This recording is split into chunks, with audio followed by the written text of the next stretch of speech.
ಚಳಿ ದೇಹವನ್ನು ನಡುಗಿಸುವುದಲ್ಲದೆ ವಯಸ್ಸಾದವರಿಗೆ ಇದು ನಿಧಾನ ಮತ್ತು ಅಪಾಯಕಾರಿಯೂ ಆಗಬಹುದು.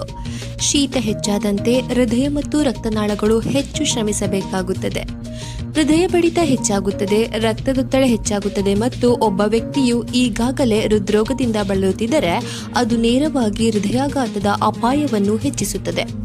ಸ್ನಾಯು ನಿಯಂತ್ರಣ ಕಡಿಮೆಯಾಗುತ್ತದೆ ಮತ್ತು ಒಬ್ಬ ವ್ಯಕ್ತಿಯು ಇದ್ದಕ್ಕಿದ್ದಂತೆ ಬೀಳಬಹುದು. ಅನೇಕ ವೃದ್ಧರು ಮನೆಯೊಳಗೆ ಜಾರಿ ಬೀಳುತ್ತಾರೆ ಮತ್ತು ಗಾಯಗೊಳಗಾಗುತ್ತಾರೆ, ಏಕೆಂದರೆ ಶೀತವು ಅವರ ನಡಿಗೆಯನ್ನು ಇನ್ನಷ್ಟು ನಿಧಾನವಾಗಿ ಮತ್ತು ಅಸ್ಥಿರಗೊಳಿಸುತ್ತದೆ. ವೈದ್ಯರ ಪ್ರಕಾರ ಲಘೂಷ್ಣತೆಯನ್ನು ತಡೆಗಟ್ಟುವುದು ಕಷ್ಟವೇನಲ್ಲ. ಇದಕ್ಕೆ ಕೇವಲ ಜಾಗರೂಕತೆಯ ಅಗತ್ಯವಿದೆ. 18 ರಿಂದ 21 ಡಿಗ್ರಿ ಸೆಲ್ಸಿಯಸ್ ನಡುವೆ ಕೋಣೆಯ ಉಷ್ಣಾಂಶವನ್ನು ಕಾಪಾಡಿಕೊಳ್ಳುವುದು ಅತ್ಯಗತ್ಯ.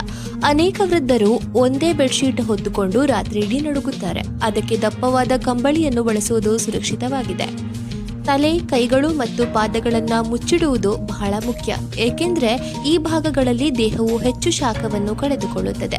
ದೀರ್ಘಕಾಲ ಗಟ್ಟಿಯಾದ ನೆಲದ ಮೇಲೆ ಕುಳಿತುಕೊಳ್ಳುವುದನ್ನು ತಪ್ಪಿಸಿ ಒದ್ದೆಯಾದ ಬಟ್ಟೆಗಳನ್ನು ತಕ್ಷಣ ಬದಲಾಯಿಸಿ ಮತ್ತು ಮಲಗುವ ಮುನ್ನ ಬೆಚ್ಚಗಿನ ಪಾನೀಯ ಕುಡಿಯುವುದು ದೇಹವನ್ನು ಒಳಗಿನಿಂದ ರಕ್ಷಿಸಲು ಸಹಾಯ ಮಾಡುತ್ತದೆ.